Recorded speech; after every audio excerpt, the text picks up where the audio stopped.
Okay, this is looking at the Ikea butcher block countertop. The name of it is Numerar.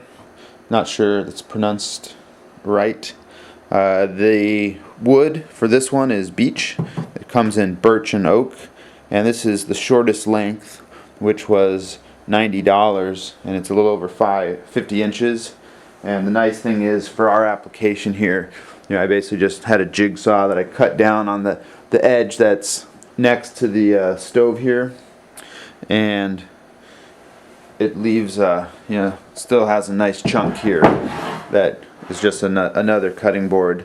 You can see jigsaw really didn't have much difficulty cutting. There's no burn marks, it's just sort of a rough edge, so, and it's fairly I would say fairly straight. Steady hand and a jigsaw for an exposed outer edge, like on the corner, it might be more noticeable. I can definitely, if you look down the edge, you can see it's a little bit off. A circular saw might do a better, straighter job, but for this purpose it was okay. So we've got a nice chunk here that's extra for just another cutting board or something, table even. So this is just the simple way to connect this countertop. You can see it's just got these little clips, and it has a few for each side. So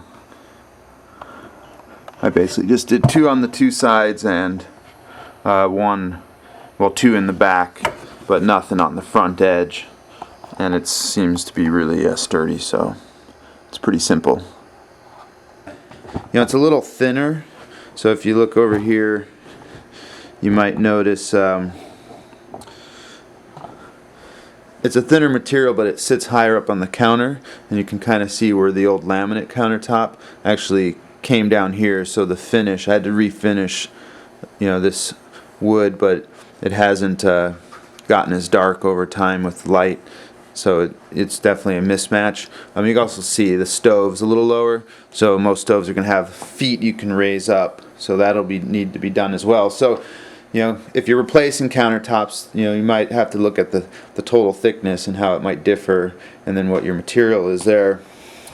And you can see that the inside edge there is not too bad, but once the stove's raised up and scooched over, it won't really be noticed. Other than that, it's it's been really nice. You can see it has a good look to it. The end grains are all nice, some good color, and it's pretty good for a small cost like that. I think it's a pretty good deal. There's certainly more expensive ways to finish, but for an easy do-it-yourself type project, I'd say the Ikea wood countertops are pretty good value for the money.